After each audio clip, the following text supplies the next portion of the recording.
All right. So I'll go ahead and call to order today's May 18th Broadband Advisory Board meeting. And first thing we'll do is do roll call. Okay, so Bob Pfeiffer. Here. Brian Martin.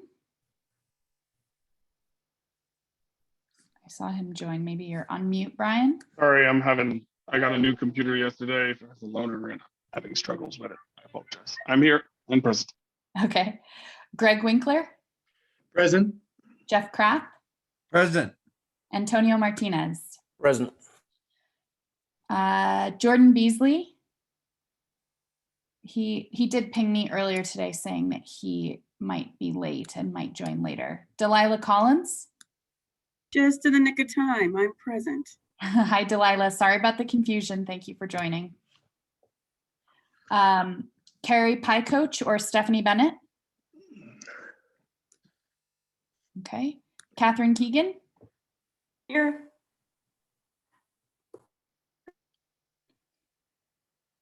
Catherine Redhorse. Good morning, Carrie. Jennifer Lewis. Oh, hi, Catherine. Sorry.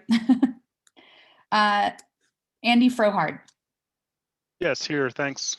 Okay, thank you. All right, Bob, we've got a quorum. We're ready to go. All right, sounds good. And look for approval of last month's minutes. Hopefully everyone had time to look at those. And if you do, if you'd like somebody to make a motion in a second.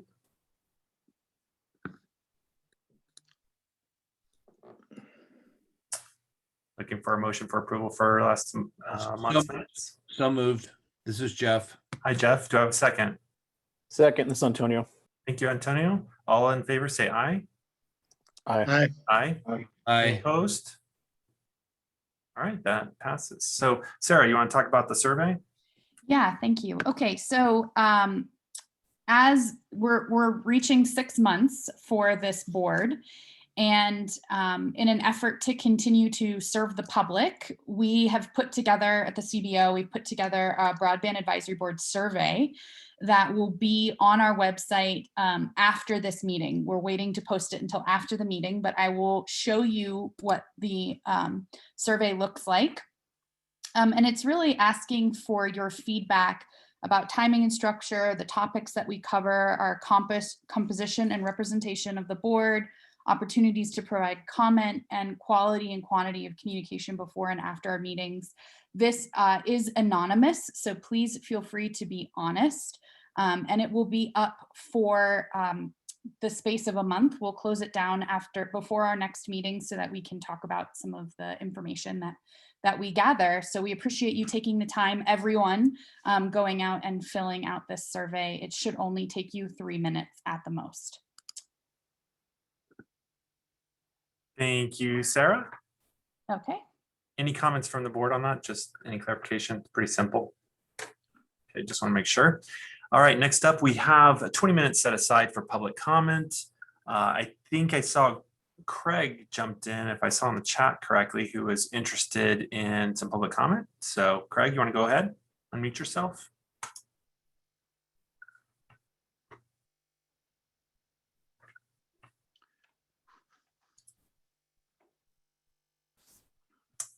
Hey, Megan, he actually addressed you to ping him. Do you have a way to ping him? I can ping him, hold on. Okay. He might have stepped away. I just put something in the chat for him. Okay, give it a second here.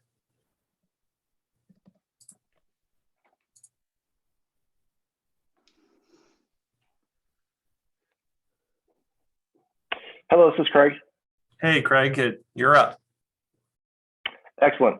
Hey, let me turn my video on because I hear that's all the rage these days.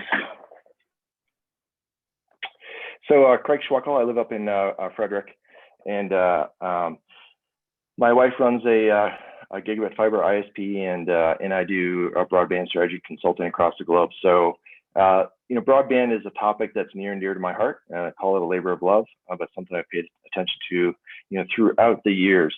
And so, you know, as much as it's helpful, I'll provide some constructive commentary, you know, based on some recent rounds with the Colorado Broadband Fund and DOR, and what I see more broadly, in the U.S. North America for this type of funding, if that works. So maybe call it 5 minutes, 6 minutes. Is that okay? We actually set aside 3 minutes for public comment. Would that work, Craig? How about 4? I'll give you 4. I'll give you 4. Yeah. All right. Yeah. Let me. I can actually give you the answer up front. So I'll front load it with the recommendations that I would have, and then I can fill those in as the rest of the 3.5 minutes allows.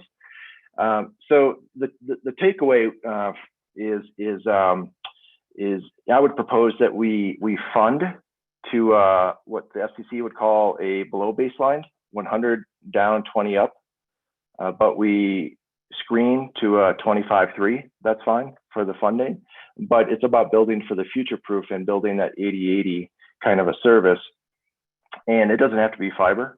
A second recommendation that I would make is that we make the OIT map filing mandatory. So right now it's voluntary, and then we make it location based, similar to what state of Georgia does in some of the other areas that we've worked with. But it's really going beyond the competitive aspect and the gamesmanship of the mapping. We're kind of beyond that, and we need to really get to a place where we're doing something for the citizens of Colorado and making best decisions for the people here. Third thing is to be prescriptive and comprehensive in funding decisions. And I think the most obvious side of this is where I see people that are war driving the CRM pages for the operators to see if it's a served address.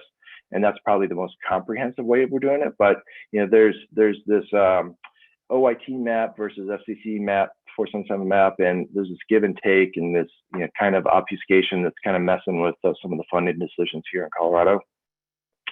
And then lastly, let's consider the price for the services in funding decisions, and that gets to this idea that this isn't just an access problem, but it's an adoption problem. And adoption is driven by affordability. It's driven by language barriers. It's driven by credit worthiness and other factors. And so one thing is getting the speed to the pin, and another is getting people to subscribe, because I think we're all working towards the same thing here is that we want to get more broadband access to more people so we can have this inclusive fourth industrial revolution, so we can close the digital divide, so we can close the homework gap problem, and we can provide that kind of a service in parallel to some of the federal funding that's going on for accomplishing these same goals. But let me stop there and see if there's any questions on those first. And I'm not sure how much time I have remaining, but I'll see if there's any questions on that. And maybe in my remaining minute, I'll share my screen if I can do that. I don't think I can. No, I don't think. This is Sarah Smith. We don't normally allow people to share their screen during public comment. If you'd like an opportunity to provide a presentation to this board, you can contact me privately and we can set up some time for that, depending on the board's availability. No problem. I'll just kind of air guitar it. So the problem that we have when we get down to the OIT mapping, and why I think we shouldn't be making funding decisions based on that, is because I think it tends itself to higher false negatives than what we would like.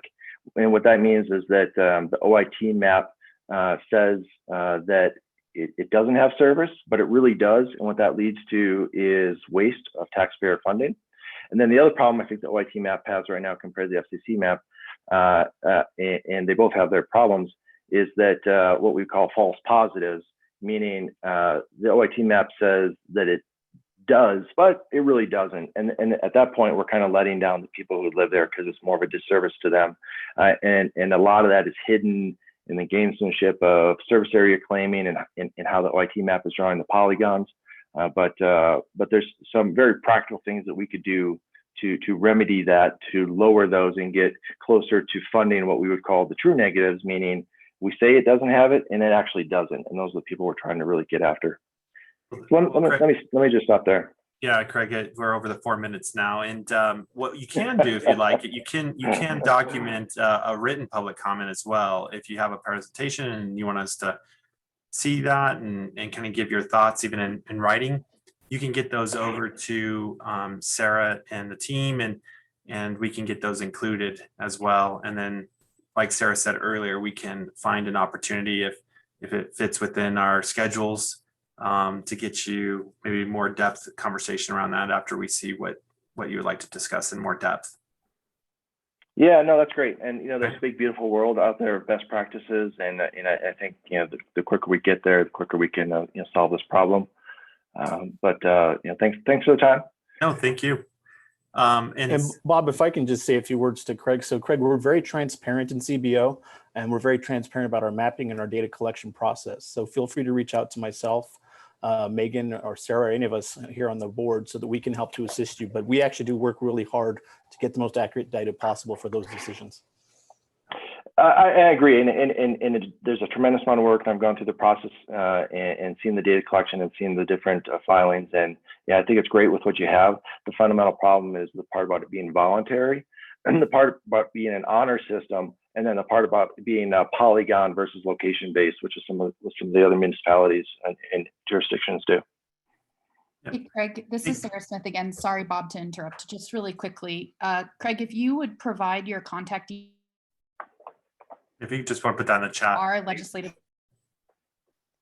Sorry, you're glitching there, Sarah. Oh, okay. I'm sorry.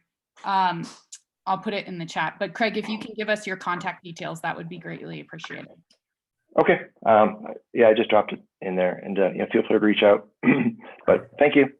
No, thank you, Craig.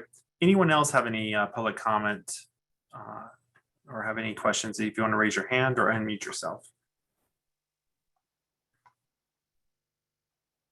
Okay, seeing or hearing none, we'll move right on over to Kate Sneed for a legislative update. Kate, are you on? I am. Can you hear me? Sure can. It's all you. Okay. Hopefully I stay connected. I'm at the Capitol and I notice my service is going in and out because there's a lot of us here today. So just a quick update on the pieces of legislation for this year, a lot of which address some of the public comment that was just made. 1289 is supposed to be on the House floor here in any minute as soon as they get to it. Again, that's the state stimulus bill that gives $35 million to the Broadband Deployment Board, 35 to OIT, which will go to 20 to each tribal nation, or 20 total, 10 to each tribal nation, 15 to telehealth and telemedicine efforts, and then 5 million to DOLA for middle mile. That is, like I said, it should be in the House today on seconds, which would mean thirds tomorrow, pass the House tomorrow, go to the Senate. I'm hearing that Senate committees next week are already pretty full, but hoping that 1289 will be in Senate committee next week. And then 1109, House Bill 1109, which is the one that was introduced in the House, is now in the Senate and includes the mapping provisions, the reverse RF, or the request for proposals for unserved areas, and the big amendment that was added in committee that moves the Broadband Deployment Board from DORA over to OIT in an effort to coordinate all efforts. That will be in the Senate Appropriations Committee on Wednesday morning. And then I have not been able to find out if they're going to take it up on a special order before Friday on the Senate floor, or if they'll wait till Friday. So we're getting close on that one. I have no updates on Senate Bill 60. The other broadband bill, my understanding is that that bill is most likely not moving along at this point due to the large fiscal note and fiscal ask on it. So that is that. And then just a quick update also, it sounds like the federal, I know Teresa will give an update on federal stuff, with regards to the stimulus aspect of that, my understanding is it hasn't been confirmed, but what I'm hearing, rumor is that any legislative efforts towards the ARP dollars that have to be legislated and things through that will not happen in these last 2 weeks of session. They will happen at a later date. No idea if that means special session or waiting until January, but I just think it's good to know we don't need to rush and try and help make those things effective and move through. Right now we have some time to work on that across the state, which is great. So those are my updates. And again, for those listening in and for those members on our Broadband Advisory Board members, we're continuing to have the bi-weekly broadband stakeholder meeting. So we just had one last Thursday. Our next will be the next Thursday. We plan on continuing to have those throughout the interim and into the future. And that's a more casual environment than a traditional board meeting. So there's more flexibility and conversation and things that happen there. And we'll continue to talk about some of the issues that come up today and in the Broadband Advisory Board report for next year. So thanks, Bob. Thanks, Kate. And I know you're busy. I think you're going to try to float in and out, but appreciate your update and what you're doing at the Capitals. Moving right along, we're going up to Teresa Ferguson for the federal funding update. Teresa, it's all you. Good morning, Bob, and all committee members. Last week was a really busy week for the federal agencies focusing on broadband access and affordability. So I'm going to run you through quickly a number of those particular programs and what they mean to the state of Colorado. The FCC opened the enrollment for the Emergency Broadband Benefit Program on May the 12th. This program, as many of you know, provides temporary discounts on monthly broadband bills for qualifying low-income households, providing eligible households with up to $50 a month on a discount for broadband service, or up to $75 per month discount for households that are on qualifying tribal lands. This particular program also provides a one-time discount of up to $100 for a laptop or tablet or desktop computer per household. I just read this morning in the trade press that over 825 broadband providers are taking part in this program, and nationally. And Colorado, I went in and counted, there are over 50 Colorado internet service providers that are participating in the EBB program. The FCC also issued a report and order on May 11th, establishing rules for the $7.2 billion Emergency Connectivity Fund. Now, this program will provide funding for schools and libraries to provide eligible services such as laptops and tablets, hotspots, modems, routers, broadband connectivity to students, school staff, and library patrons. So the Universal Service Administrative Company will administer this program on behalf of the FCC, and we expect to see an initial 45-day program application window open in the next 30 to 60 days. The first ECF application window will include future expenses that the school or the library will incur between July 1 of this year and June 30 of 2022. If there's any funds that are remaining from that $7.2 billion in that first round, then a second application window will be open to allow schools or libraries to request reimbursement for purchases made between March 1 of 2020 and June 30 of 2021. So let's turn now to the USDA programs. The Reconnect program provides loans, grants, and combination loan grants for rural broadband infrastructure projects. The USDA has been talking publicly that because of funds that they have available from previous cycles, in addition to the $650 million that was made available through the ARP funding, the USDA estimates they're going to have about $1 billion available in the next funding cycle. Now, the USDA is expected to publish program guidance late this summer, and we anticipate an application window will open in the fall. The DLT program, the Distance Learning and Telemedicine Grant Program, is a smaller fund that the USDA provides, which allows rural communities to fund grant applications for distance learning and telemedicine technology and training. Smaller awards, they're about 50,000 to $1 million, requiring about a 15% match. And that grant window is open right now. So I bring this one up particularly because that grant application window closes on June 4th. And I want everyone that can or could participate in this program know that that's a impending deadline. Now, the NTIA is the next agency that we kind of want to touch on briefly. The ARP funded $1.5 billion to the NTIA to establish 3 new programs that are listed here on the slide. And predominantly, each of these programs is intended to expand access and affordability in rural and remote areas, as well as on tribal lands and in minority communities. Unfortunately, we had expected these programs to be, guidance to be issued and application windows to be open by now, but they haven't. So we are expecting to see that any day now.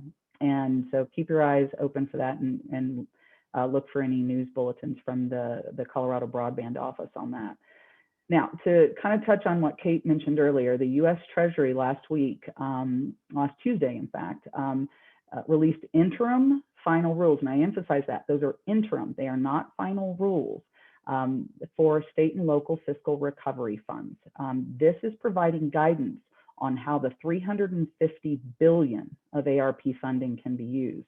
These funds can be used for a wide variety of uses, including new or expanded broadband access for unserved or underserved locations. The interim final rules also seek public comment on a number of broadband related questions, such as what are the advantages of and disadvantages of setting minimum symmetrical download and upload speeds of 100, or alternatively, setting the speeds potentially of 100 meg down and 20 megs up, where it's not cost effective to implement symmetrical speeds. So there's a lot of questions that the Treasury put in this interim final rules. And so interested parties have about 60 days to reply to those questions. And honestly, there's more to come from Treasury. In addition to the state and local fiscal recovery funds that I just went over, Treasury is preparing rules for the $10 billion ARP Capital Projects Fund. Now, the Capital Projects Fund will support critical capital projects that directly enable work, education, and health monitoring, including remote options. States, territories, and tribal governments will be required to provide a plan describing how they intend to use these funds and how those uses are consistent with the ARP guidance and U.S. Treasury guidance. We expect Treasury to release this guidance in early June, and capital project funds, those applications will have to be accepted this summer. So that's one of those programs that we maybe, are going to speed things up a bit because for the Capital Projects Fund, Treasury is expecting to receive applications this summer on that $10 billion funding. So that's what I've got for now, Bob. Just a few pots of money out there from the federal government. Thank you, Teresa. Any questions from the board for Teresa? All right. Hearing or seeing none, we'll move right along. Thank you very much, Teresa. Next up, we're going to spend some time around the annual report brainstorming. And Sarah, I'm assuming you are taking lead on this? Yeah, I am. I hope you all can hear me. I'm having major internet issues right now. So Megan Gernert is going to present the jam boards for us. But I want to just share a little bit before we get started. So in the executive order that created this board, it also created an annual report that would be provided to the public from the board and to legislators. And we have made the decision to follow the fiscal year cycle that is associated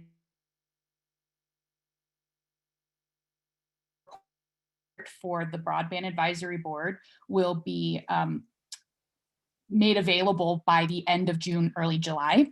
And we've been lucky enough to partner with Pew Charitable Trusts and Catherine DeWitt's team from the Broadband Initiatives program. So she has been helping us come up with some ideas. And one of the great ideas was to bring to the board an opportunity to brainstorm on what future topics of interest this board should be focused on. One of the things that you'll see in the report is a section, the report is not ready. It will not be shown today. Everyone will receive a copy when it is ready to be published. So today we're just focusing on brainstorming. And in the report, it'll go through the meetings that we've had, and there'll be some information in there from Catherine Keegan about the digital literacy and inclusion program that she's working on. There'll be updates about the legislative cycle, since we had a number of bills that are directly related to broadband in this cycle. And then the majority of the report will be focused on this future broadband interests that the Broadband Advisory Board will be focusing on. And we've narrowed that down into 3 subjects: policy, funding, and advocacy. The purpose of today's brainstorming session is to talk about large umbrella subjects or buckets. We're not going to go into a lot of depth. We are capturing any sort of conversation that comes up that's more in depth. But at this point, we're just looking for high level topics that we want to focus on. And in the future, we will do some breakout groups to go do more brainstorming around this. But we just want to keep it really high level right now. So Megan, can you show the Jamboard?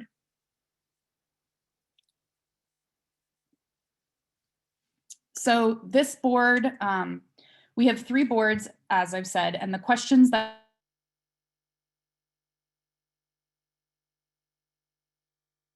and what do you want the BAB to focus on? So what are your concerns around policy, and what do you want the BAB to focus on? And these boards have been created in conjunction with the CBO and the Broadband Advisory Board. They all received access to this last week and have entered their comments. So the way that we'll run this, Bob, correct me if I'm wrong, is we'll allow the board to provide some commentary, and then it will be open to the public.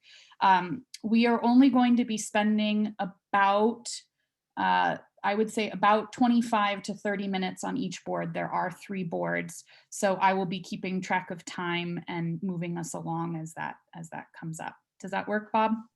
That does work. And you know, what we'll do is we'll first, like you said, start with the board.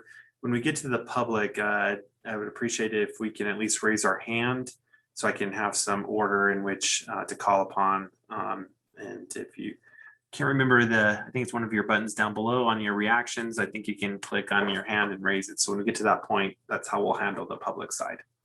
So back to you, Sarah. Okay, great. So this first subject of policy, we've come up with a number of topics. So some of the things that have come up in the bi-monthly broadband stakeholder group that our legislative liaison Kate Sneed hosts is these questions around speed and capacity, permitting and rights of way, and mapping.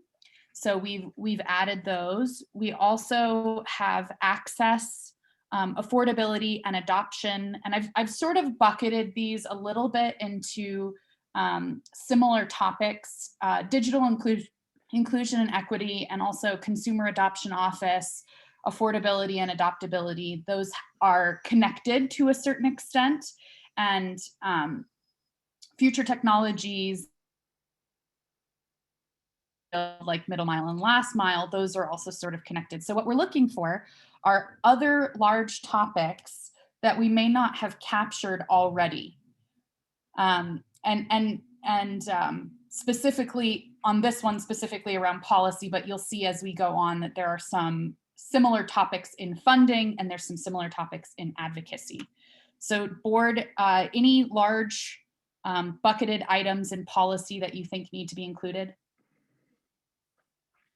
And also I'll just say really quickly that because we have Alex Booker and Catherine DeWitt with us from Pew, the floor is open for them as well to, as a third party subject matter expert, to provide us some guidance around topics that they think might be beneficial. So Bob, do you want to start with them actually? We sure can. Catherine, do you have any thoughts? Sure. Gosh, guys, no pressure. Performance with the researchers. But hi, everybody. Thank you for inviting us back. If you weren't sick of us earlier this year, you may be by July. But this has been a really great exercise for us to go through with Sarah and the rest of the team for a couple of reasons. One, it's not often that we actually get to have the what do we need to think about next conversation, particularly in a state like Colorado where, y'all have been very forward thinking to begin with. So a couple of things that, Sarah has covered the broad subjects that we've discussed, but just based on our research, if we're looking at this policy question itself, we are getting a lot more questions about the affordability of connections, not just about the affordability of connections for low-income Americans, but the affordability of connections for all consumers. So the question itself is, one, is what do we mean by affordability? What do we mean by cost? But understanding, how are those costs subsequently passed on to consumers? And are there specific policy interventions or ways that funding initiatives can be structured so as to bring down not only the cost of deployment, but start thinking about the cost of operations? And I am here to be the first one to tell you, no, we don't have an answer to any of these questions yet, so please don't ask. But we do think that this is something where we will be seeing a lot more need and movement, particularly as more Americans are realizing that they really do need a broadband connection in the home, not just for entertainment purposes, obviously, but for all these usages that we've been having over the last year. I think the other one, I'm happy to answer any other questions about the other subjects on here, but the one that I will also flag that we are keeping an eye on as well is consumer protection. And how do we think about consumer protection in this space? How is that concept evolving? Traditionally, when folks have thought about consumer protection, it's really been about addressing service outages.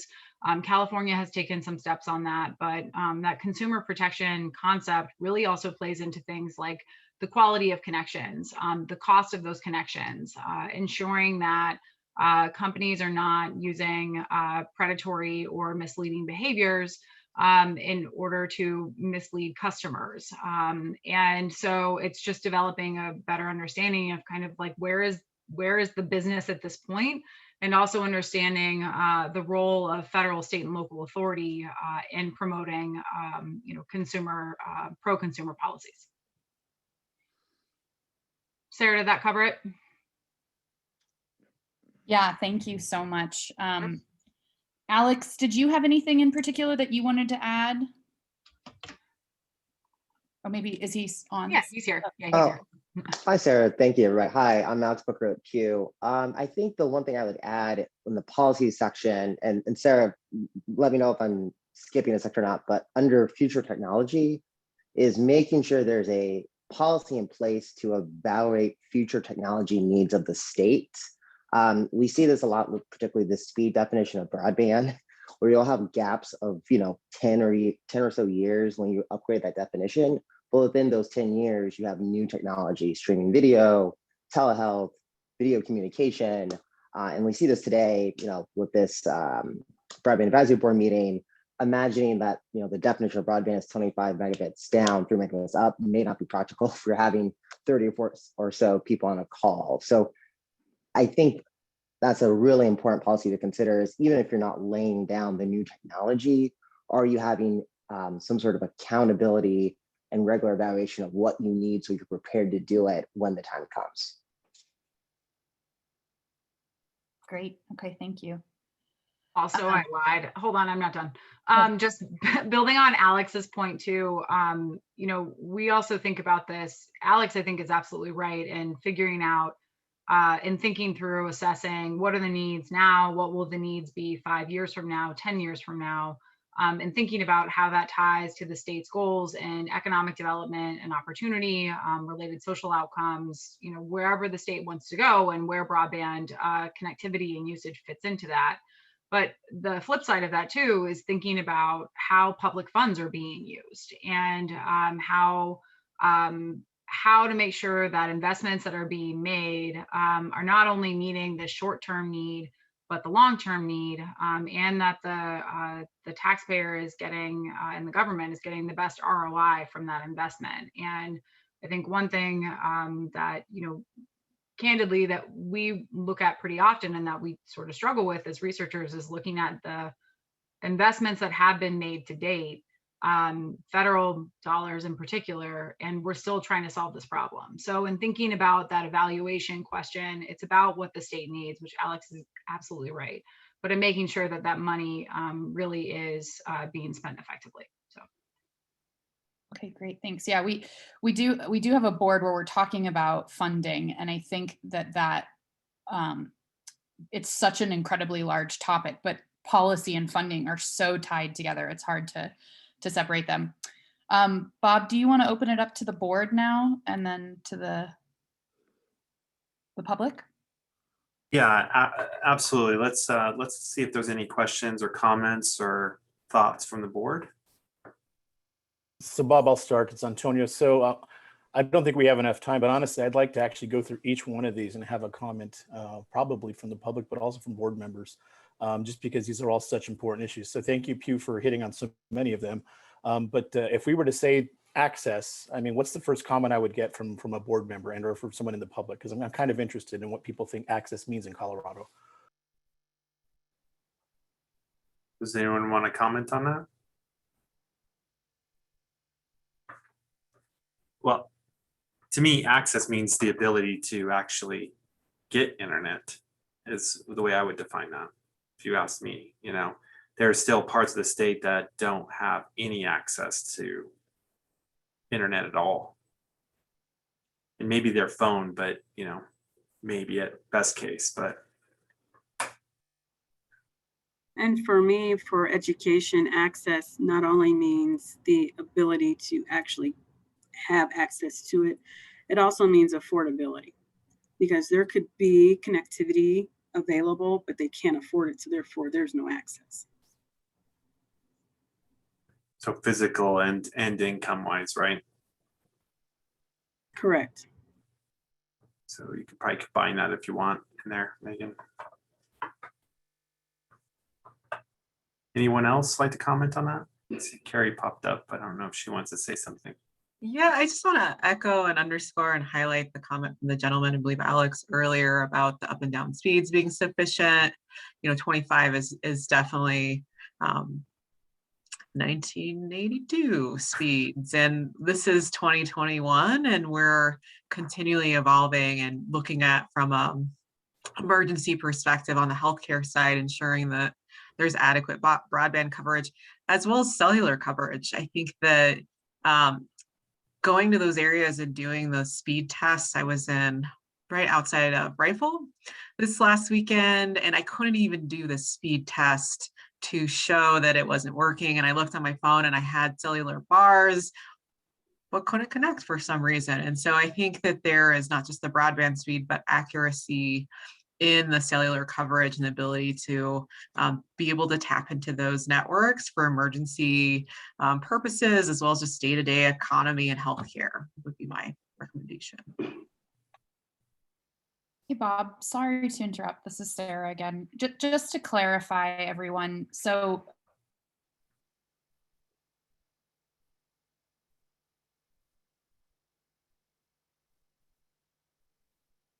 Sarah, you cut out again. Well, I mean, Sarah's basically going to say that we don't have time to go through each one of these points. So she wants high-level points on policy. So outside of what's on this map, is there anything anybody would want to add that they feel addresses Colorado's policy on broadband? This is Brian. Mr. Chair. Oh. Hello, Mr. Chair. Troy Garcia. Yes, Director Garcia. Yeah, hi. Thank you. Just to try to respond to the issue that Antonio just raised about other issues. And I don't know if this is actually the best venue for this, but it was discussed earlier with the legislative update, some of the state STEM dollars that are coming to particular departments and agencies to move the broadband agenda. And the interconnectivity aspect is what's really being assigned to DOLA. And I know that part of the aspect of the legislation is that the broadband advisory board, has a review responsibility with some of those interconnectivity projects that will be coming forth. So I'm just putting this out here for conversation or discussion. It would seem that perhaps since those dollars are earmarked for a particular time period, that there'd be a priority put on those kinds of considerations in the interconnectivity aspect to be considered as a priority in review, not to hold up the process, make it any longer than it needs to be in these other layers of expectation the legislation is requiring for review.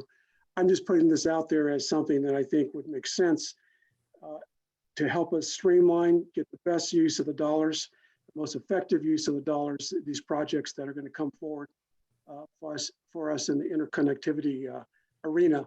That the broadband advisory group, kind of put a priority on reviewing those in the context of our broader policy expectations. And I just want to put that out there for consideration. I'll just point out real quickly, thank you, Rick. We do have a funding board. So I've made some notes by hand so we can include that in the funding board when we get to it after the policy board. Great, thank you. Mm-hmm. Thank you, Director Garcia, and thank you, Megan.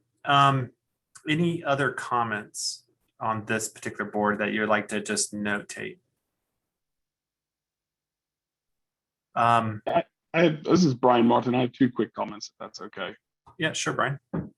Just the permitting and the rights of way, I think it's important to sort of ensure that there's processes from local and federal and state governments in order to streamline that process. Not everyone has a struggle with it, but some folks do struggle with that. And certainly some of the rights of way issues do affect local communities. So I think looking at ways to help streamline that process or expedite the permitting and rights of way process is key. Additionally, the sticky notes over what I was going to say, but digital inclusion and equity, that needs to be, I think from my perspective, that needs to be very data driven. And just in terms of what's the impact it's having? Is there any sort of policy that can be created that will ensure that there's a very clear distinction of what has happened versus what is happening now, and how is that being tracked? That sounds good, Brian. And when you talk about rights of way, there's already a lot of laws around that. So I'd be curious from the federal and state laws that have already established how that would look, but definitely.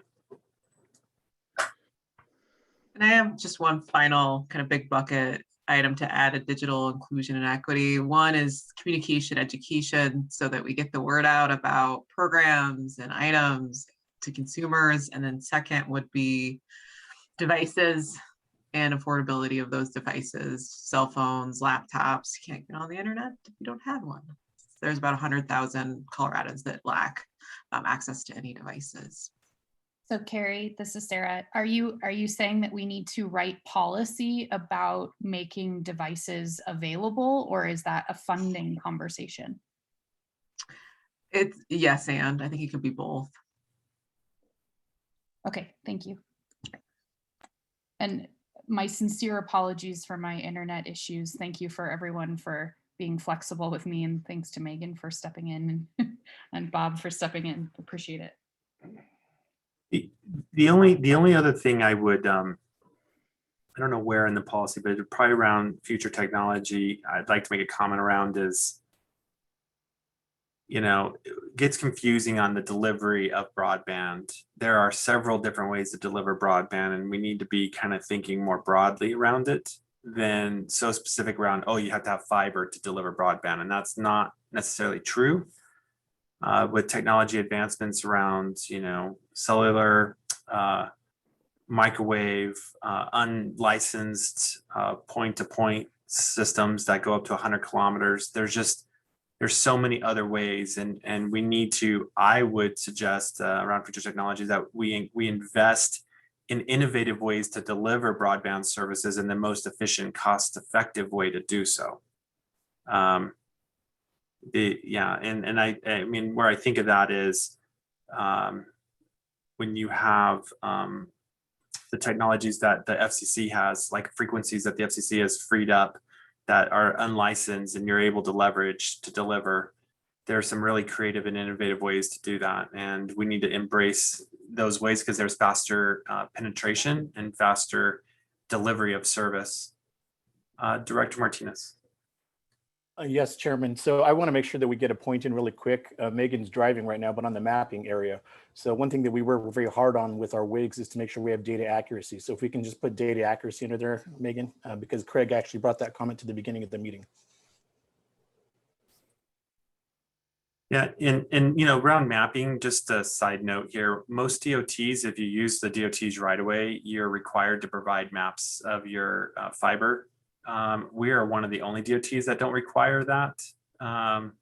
So maybe we need to consider that CDOT will be required to any utility going into the right away need to provide a full map from those carriers. UDOT does that a lot. In fact, I think almost all the DOTs are starting to require it, and we also publish who they are. So, or that's what the other DOTs are doing. So there's a lot of pushback sometimes around that in regards to competitive edge, but it's apparent they're doing it in other states. So. Bob, I'm sorry to interrupt. I'll just interject. The 1109 will make it required. So in order to do work with any state entity around broadband, receiving grants, using right-of-way project, anything with the state, you will be required to submit the data now. So that will be included in 1109, I'm pretty sure. Will that be delivered? Hey, Kate, will that be delivered to whoever gave the state grant? Is that, in other words, would it be up to the department that's granting that, or is it up to the funding party to give? It is a requirement of the provider. So any provider who does any work with us to then submit that data. So it'll be something that the mapping office and Colorado Broadband office track, and then we'll partner with like you guys to follow up with the provider and say, okay, you did work with the state, you contracted with CDOT to get this right away. So you need to submit this data and this information. Okay. Thanks, Kate. Yeah. I think that might actually solve that one.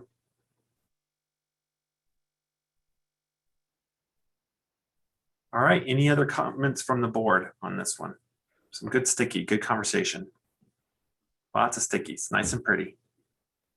Okay, now we'll move it to the public. If the public would like to throw a few stickies up there that we might have missed or would like to add, if you'd raise your hand, I believe you can do that by collecting your reaction and raise your hand from there.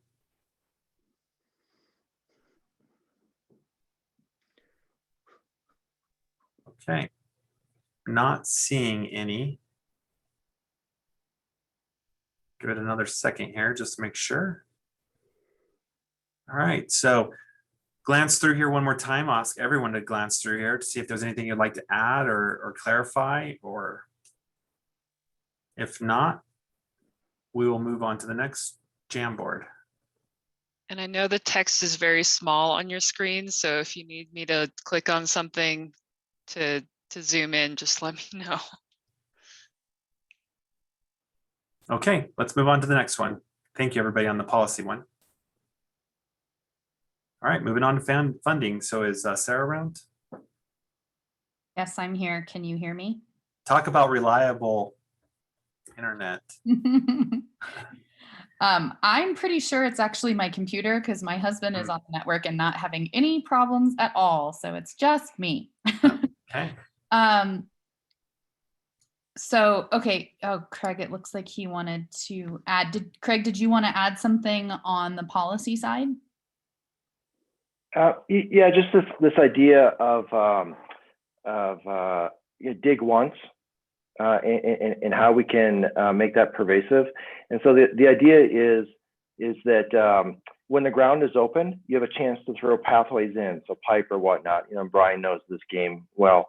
But when the ground is open, just throw a bunch of stuff in and have some sort of a neutral host option. And so a minimum for CDOT or for municipalities from a policy perspective is to have some sort of way that when the co-ops are working on it and there's a joint trench, just have another pipe. So require that another pipe be thrown in by someone, whether it's a municipality, developer, or someone else. And that just gives you optionality for the future, because once that ground's closed up, it's effectively a 20-year monopoly and no one goes back in and does it. So you know, there's places around the country who have that, and it works well, and it provides options for the municipalities as well as other providers. And there's other models like, you know, with Utopia in Utah, you know, where they have neutral host provider options, but it all comes down to just having the options for the pathways.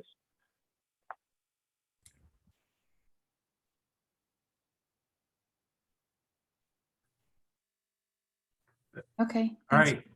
Yeah, thank you, Craig. I thought of all sorts of challenges with the dig once, because with limited transportation dollars, I don't know how comfortable people feel about throwing money in for conduit when they barely have money to pave the road.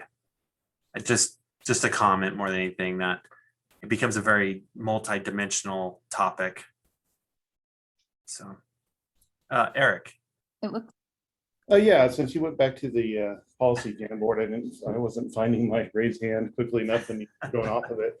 But since you went back, on the permitting in the right-of-ways, down here in Archuleta County, and I think this is the case for other areas of the state too that I'm hearing about, is it kind of seems like what I thought was kind of a silver bullet for permitting and rights of way for at least electric co-ops from a couple years ago when it went through the governor's signature on SB 107.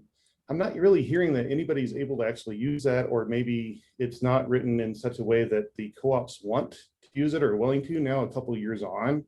And I wondered if that could be addressed by the broadband board of what's the issue with SB 107? Why isn't it being used in the way that it was intended?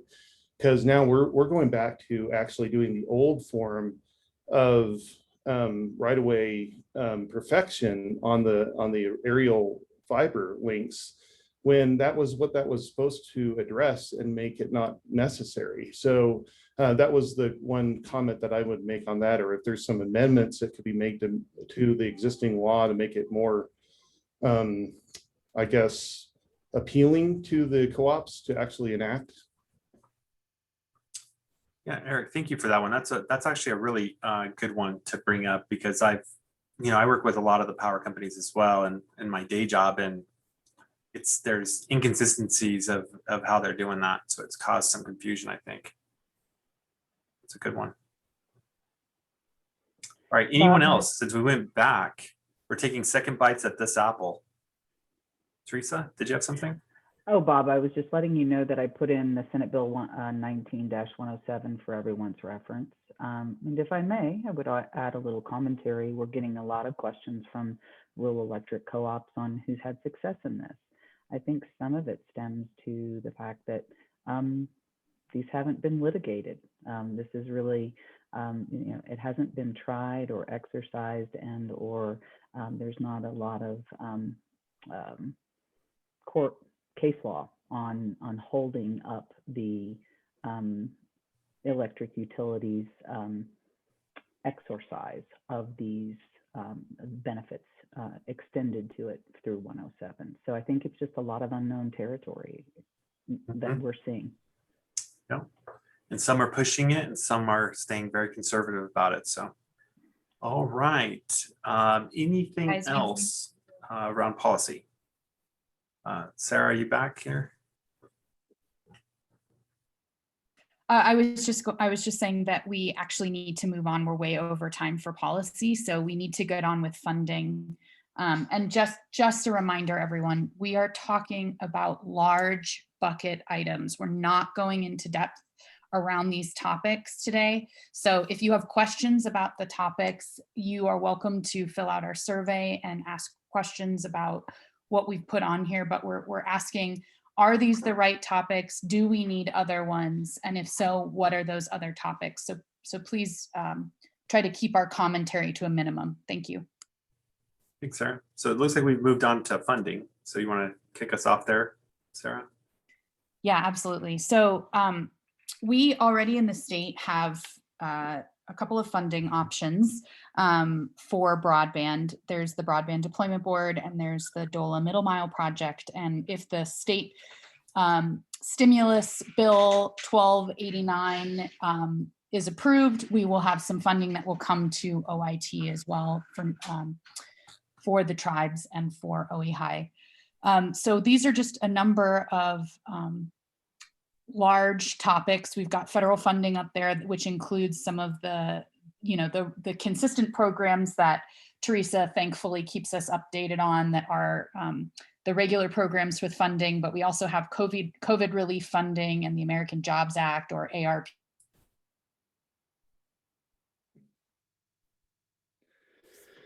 Is this public-private partnership.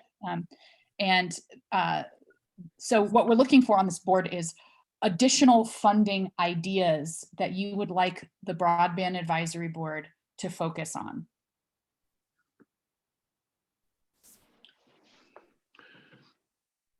Well, there is the philanthropic community that has seemed to take an interest in broadband across the state.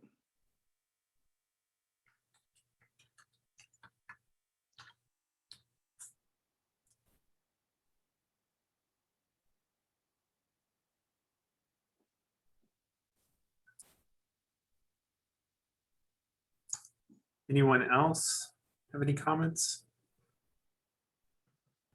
Mr. Chair, it's Antonio. I just want to add also the private entities. For example, there's different folks that are out there that have ideas of laying fiber like Arcadian. So, I mean, we've got to keep them in mind in terms of funding sources, because they can invest and will invest. But the same thing I'm hearing from lots of these entities is they want some type of incentive.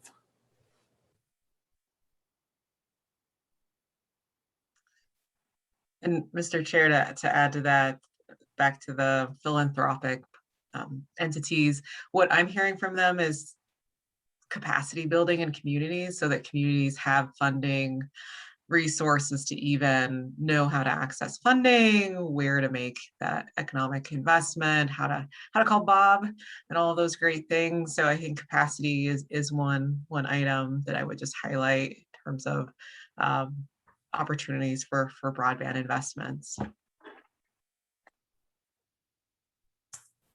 Yeah, I'll add one that's been interesting because, as you know, I do a lot of the P3s around the fiber side, and one that seems to be interesting that keeps coming up, not that I have a partnership with these folks, but investment firms are talking to us about investing in enterprise zones and looking at underserved educational facilities and communities, as well as the medical areas as well. And it's very interesting the approach some are taking. I've had in the last 2 or 3 months several investment firms looking at what are some strategies within Colorado, and then what companies are fulfilling the needs of addressing the rural broadband issues. And in fact, some of these investment firms are looking for very small payback over a large amount of time. So it doesn't always need to be, I think the intent that they're saying is it doesn't always need to be that there's grant money or government money that has to be involved, but there is actually investment opportunities as well. So They're also active in opportunity zones. Oh yeah, opportunity zones. Yep.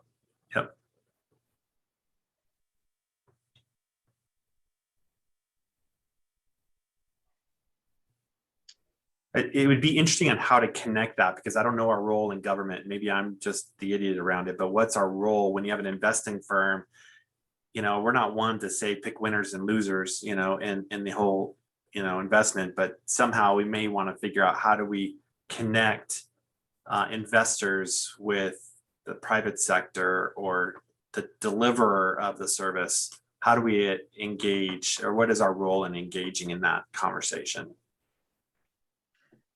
I will share on the health side, Colorado Health Foundation, they're engaged with private sector investors and are doing a comprehensive evaluation of where to invest in those opportunity zones. And where they would love to see the state lean in is maximizing their investment. So kind of that potluck model where X enterprise comes to the table and wants to invest in the San Luis Valley. We've got the Health Foundation, and then adding additional state dollars in that route. So you get kind of a bigger bang for your buck in that community. So I think that's where we can have some great conversations with foundations and community partners about where we're headed in the CDOT, especially in the next 6 months, couple of years, and see how those stars align. And I really think the coordinating of the funding is critical to our success in the coming days. And I don't know where this sits in here. I would add, I guess as a taxpayer and been in the industry for a long time, I think if I was to look at this, one of the areas around funding is it's not always there. And if you're to bet on one thing, how do you make sure you get the biggest bang for the buck? I know we all say that, but we really need to make sure that we have some sort of really tangible results that result in a big impact. And I know that's probably wishful thinking in some aspects, but I've seen organizations and private sector and others get money, but the impact wasn't there, you know? And so how do we put more, you know, deliverables or whatever? I don't know how that would be thought of, but somewhere around when we hand out funding or state, federal, we don't have much play in, but maybe in the state funding, how do we make sure that we maximize that opportunity? Hey, Bob, this might be a good place to talk about Director Garcia's comments about funding interconnectivity. Yeah. If we want to discuss and expand on that. Did you put that up there yet by any chance? I have not yet. Yeah, can we put that up there just because while I was talking, Director Garcia's comments popped in my head. Great catch, Megan. Great catch. Yeah.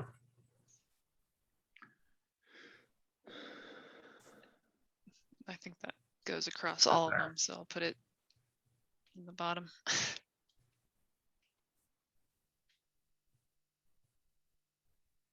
And the other thing that I would throw out as well is just kind of understanding around funding. What is the broadband deployment board versus the broadband advisory board, and maybe some clarity around that would be nice.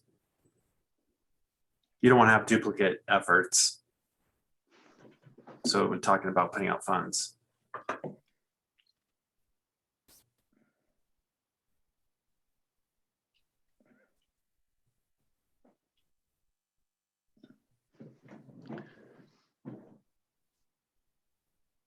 All right, anything else from the board? Just a comment, Chair. I would say we add CDOT to that as well. So it's important that we're all working together, which is an important part of the BAB. Yeah. Thank you, Director Martinez. Anybody else from the board? If not, I'll move on to the public comments. Anybody from the public to raise your hand. If you float your mouse on the bottom of your screen, you'll have participants, chats, share screens, and some icons pop up. There's one called reactions. Click on reactions, and then you'll see a raise hand button. If not, put something in the chat and I'll look for it. So Craig, you put a raise hand in the chat. Yeah, I'm not in the app. I'm in the web Okay. version of Zoom, so it doesn't have what you described. Okay.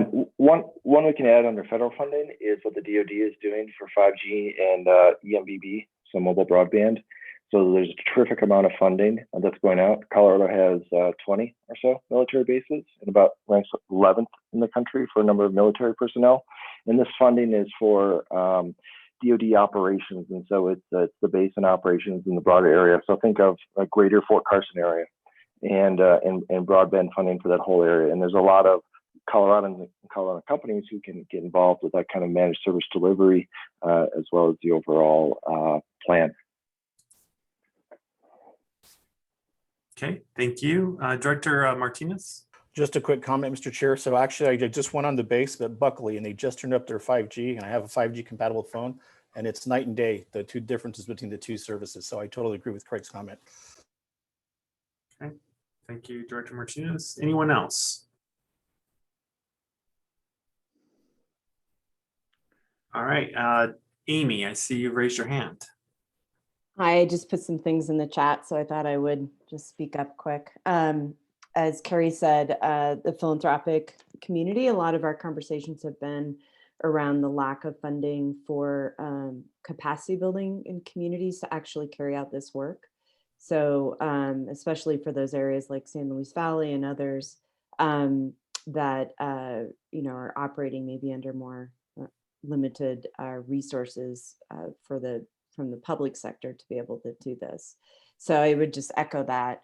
Love to see that as a part of some of the state funding options, and also just to have more people available to assist. Folks like Nate and Virgil have been really instrumental in helping communities and advising them, as well as folks like Teresa, but they aren't on the ground to actually write the grants, to do the nuts and bolts. So again, that kind of goes back to capacity on the ground and helping to resource that better for communities.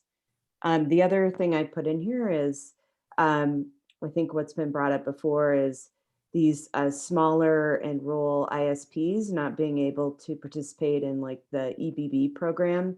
How can we better support them at the state level, or find different ways of structuring federal programs so that folks in these rural areas aren't left out because there aren't ISPs that deliver these services or are participating in these federal programs. Thank you.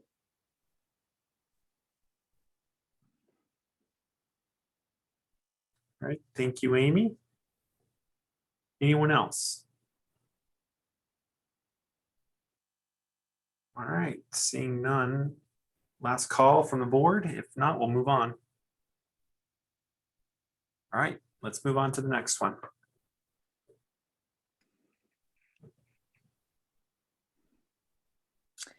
Okay, so I hope you all can hear me.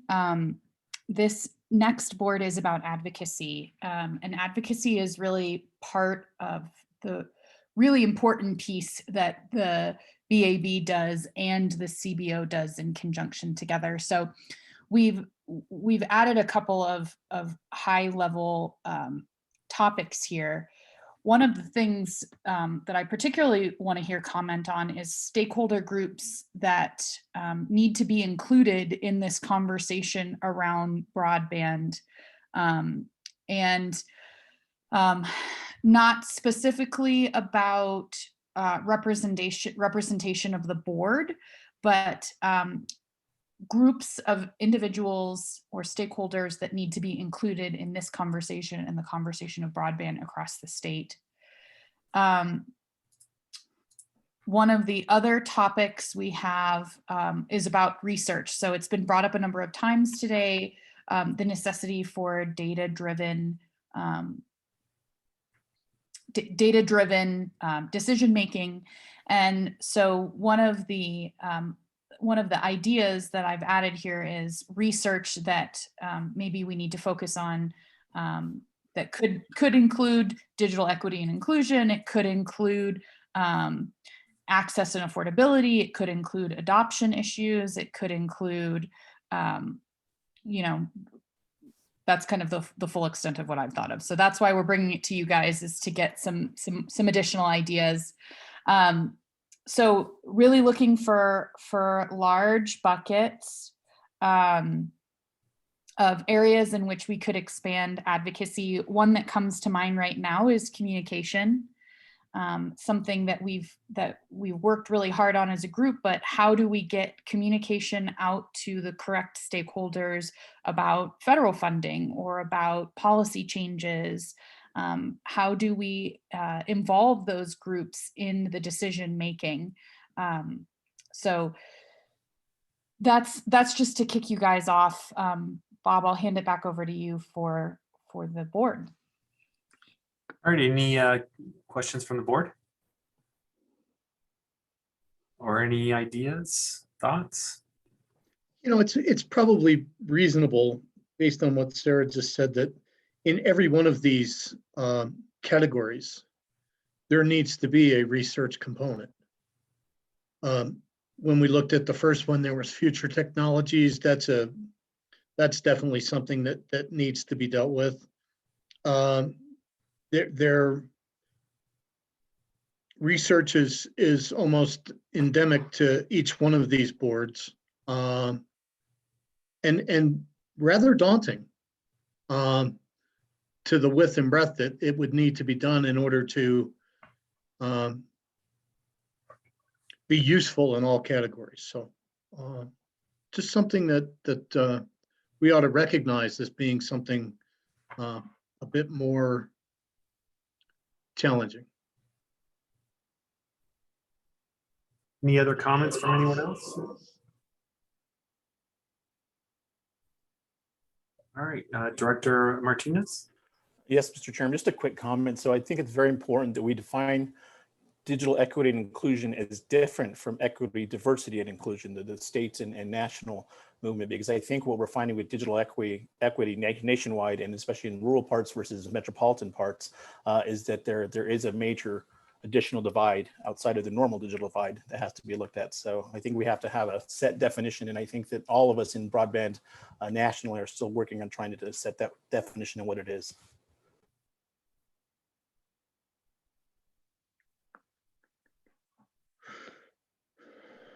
Okay, anyone else? All right, we'll move it over to the public. Anyone interested in making comments or suggestions? Raise your hand or I can find my chat window.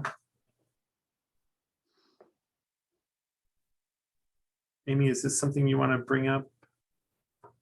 You put a question in the chat.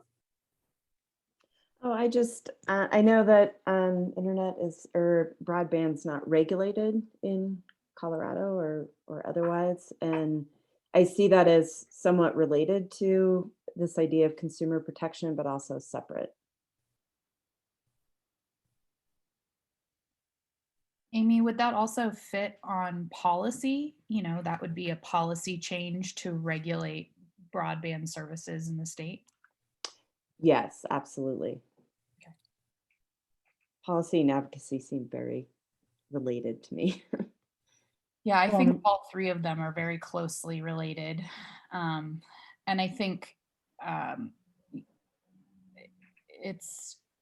you can't do one without the other. So. Well, and Sarah, without the, the Consumer Council having any authority under telecom or broadband, there is no centralized consumer advocacy group within the state agencies to advance consumer issues. So that falls into those two buckets as well. Is that policy or is it advocacy?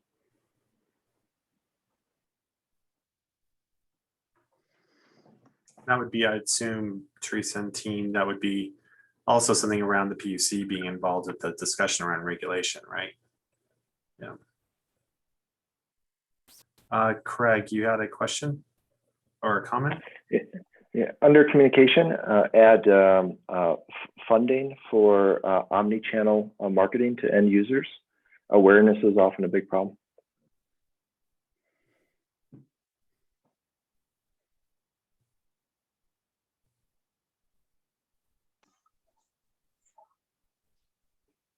Bob, I apologize. I keep interjecting, but No, go for it. I just wanted to, no, you're fine. I just wanted to add that there was an amendment added to 1289 that creates I don't know if authority is the right word. I need to look at the language again, but it creates the ability for the Colorado Broadband Office to collect consumer complaints. And so I think it's worth continuing to have this conversation. And it's something that is not being funded this year, but is being kind of put in statute as a part of the CBO responsibilities. And so continuing that conversation with the stakeholder group, with this group, and also with legislators will continue to happen. So I just wanted everyone to know that. Okay, what bill was that? That's in 1289. Yeah. I mean, it's, so Kate, I don't, it's great that they have the responsibility to collect consumer complaints, but did it by any chance define what they're to do with it? No, there was a lot of debate around that. It was kind of a quickly added amendment. It has a lot of work, I think, that needs to be done to it. I think one of the areas that maybe fits under this or under policy is kind of a collection and a better understanding of the different locations within the state where this happens, because the Office of Consumer Counsel has this added ability in legislation this year that's mainly to be represented in front of the PUC, but that's one area. The AG's office does things in one area. So I think continued conversation and clarity around the different aspects of this is not a regulated utility, and continuing to talk about it and making it clear that because it's not a regulated utility, there's not like a PUC and those kinds of things. So if the office, is going to be charged to do these things, what does that mean? What does that look like? And how is that different than other places throughout the state?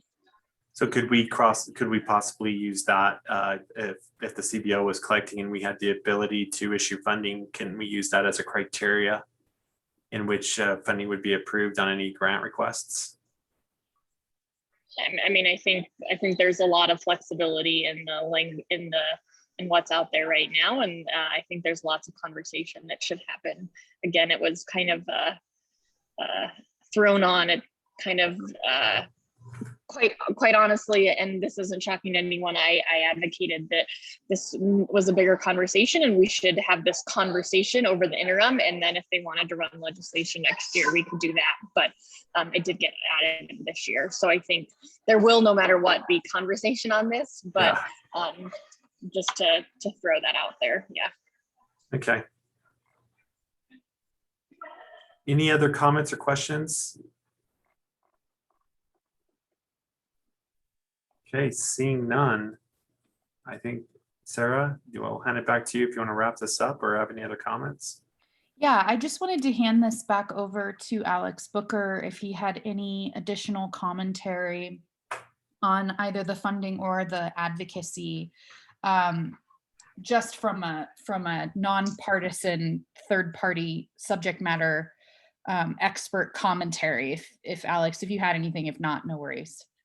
No, thanks, Sarah. So just two quick things to chime in. So with funding, I know you all are talking about additional funding ideas, but something to consider is when you're getting funding, the key of one-time funding versus recurring. So I think of like philanthropic dollars, that may not necessarily be like ongoing dollars. So if you're going to use philanthropic dollars for broadband, are you using that for one-time infrastructure, for device purchases for individuals at one time, or a temporary pilot program where you may need potential recurring funding through the legislature, through some sort of fee or grant, et cetera, for those longer multi-year projects that you want to stay. So that is something to consider, is like when you're talking about funding in these different sources, is it going to be something that you can depend on for a long time, or maybe a year by year at best? And if that's the case, what are you using these for? You don't want to create a great program and then run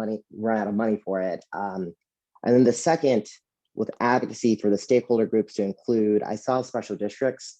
Something else to consider is thinking obviously regional, urban, rural, suburban, age, folks of different ethnic language barriers, et cetera, just because these are folks who, as we've seen through the pandemic, internet access is key to them.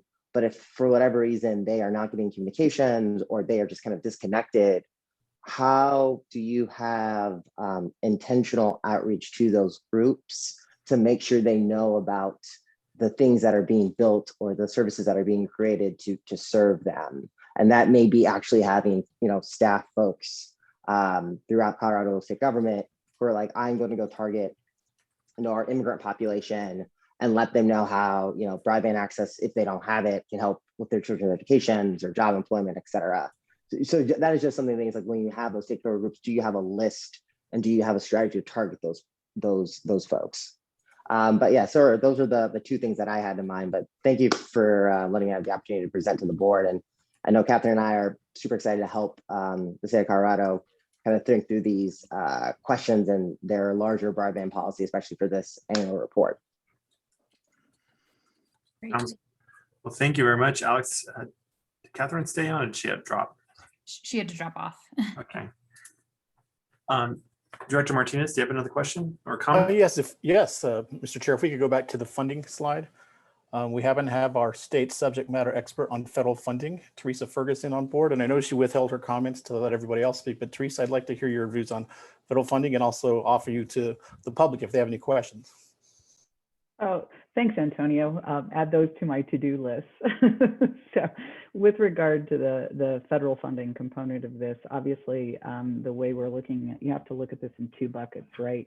You're going to look at one-time funding through stimulus, this historic levels of funding. And then the second, you're going to be looking at the annual funding mechanisms that are year over year. So there's really a two-pronged approach to addressing federal funding in my mind, and looking at a staffing level at the state level and at the community level to support community engagement in those programs, and then the state's engagement in advocating and engaging stakeholders to participate in those programs. So those are my charges, right, to be able to address the one-time stimulus funding and the ongoing annual reoccurring broadband funding from federal agencies.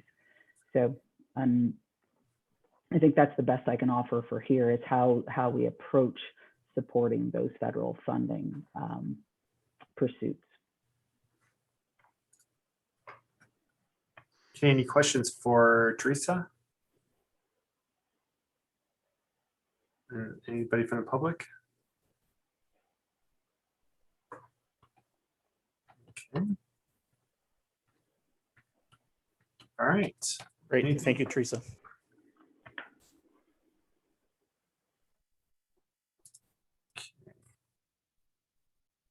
Craig, you had another question? On funding, how do we think about inflation for some of these, long dated infrastructure builds?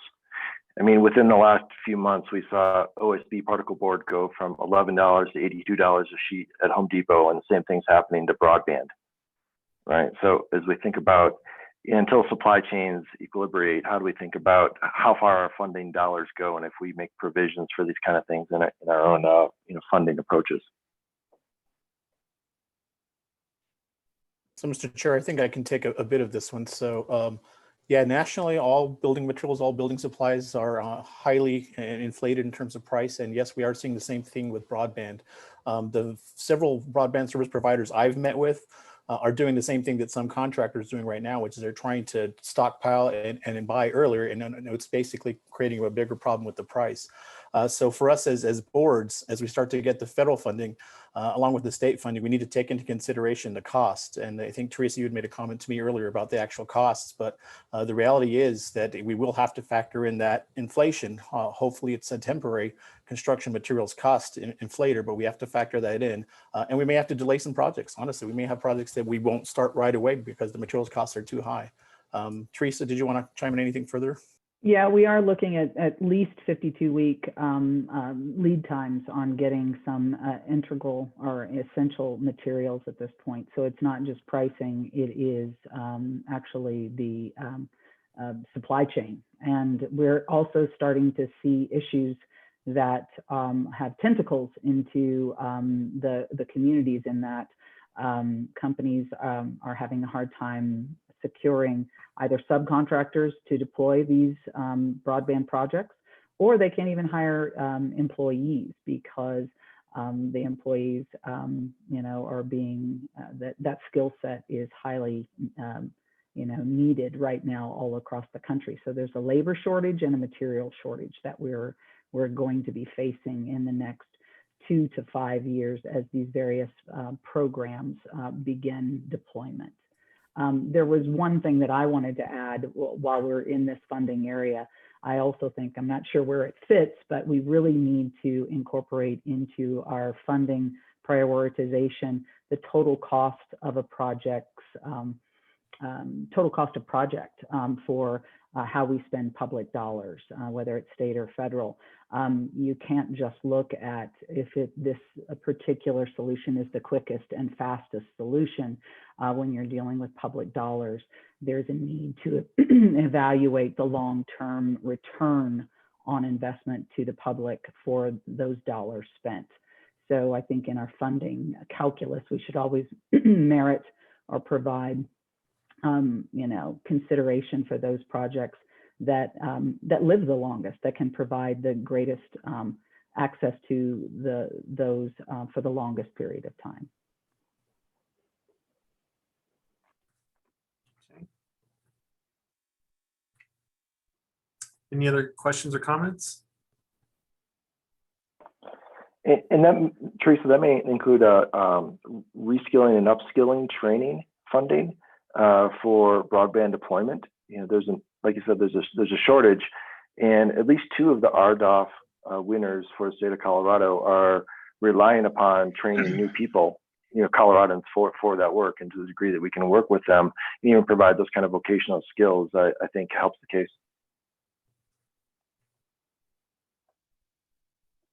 Agreed. We've been in talks with Catherine Keegan's office already, looking at how they can leverage existing programs or federally funded programs for expanding our jobs, our available, technical and the job pool for those really highly technical positions. So workforce retooling or just workforce education. I know there's a great deal of interest in retooling some of our coal-impacted community workers and or oil and gas. So we're kind of getting a little afield there, but it's definitely one of those tentacle issues of how to leverage resources in a holistic way to address the issues that we face for labor force and material shortage. All right, thank you, Teresa. Sarah? Okay, great. So I will thank you, everyone, for your comments and feedback and your participation. Special thank you to Megan Gernert for taking all the notes for us. What I will be doing with all of this information is I will be synthesizing it into the annual report document. We'll be keeping these Jamboards live so that when we convene again to have discussions around these topics, nothing is lost. If you would like to participate in either the bi-monthly broadband stakeholder meeting with Kate Sneed, or in any future brainstorming sessions, you can email us. The link is available on our website to contact us asking for participation and further details. If the annual report, once it is completed and reviewed, will be posted on our Broadband Advisory Board website. And the survey, just as a final reminder, the survey will also be up there as soon as this meeting is complete. Please take the time to go on and take that survey for us. This board really is here to serve the public, and we really need feedback from the public on how the board is doing. So feel free to speak your mind. Again, it is anonymous. And that's it for me, Bob. Thank you. Thank you, Sarah. Thank you, Megan, and the rest of the team and the board in participating in this annual event. I think this is important to get documented, and I appreciate the team's time and due diligence with it. So thank you very much. All right, I think that actually ends our meeting today. I don't think we have much more than that. I don't have it in front of me right now. I think that was it. That was all that was on the agenda. All right. Well, I will do a round robin real quick to see if anyone is interested from the board to make any comments that we haven't discussed or any thoughts. None from me. Okay. Any complaints go to the CBO, so we know that now. Okay. All right. Thank you, everybody. Have a great wet week. It's still going to rain, it looks like. We will see you next month. Remember, our time is 11 a.m. is when we start. So we will look forward to everyone's in a month, and everyone have a safe and healthy future. Bye-bye. Bye-bye. Bye-bye.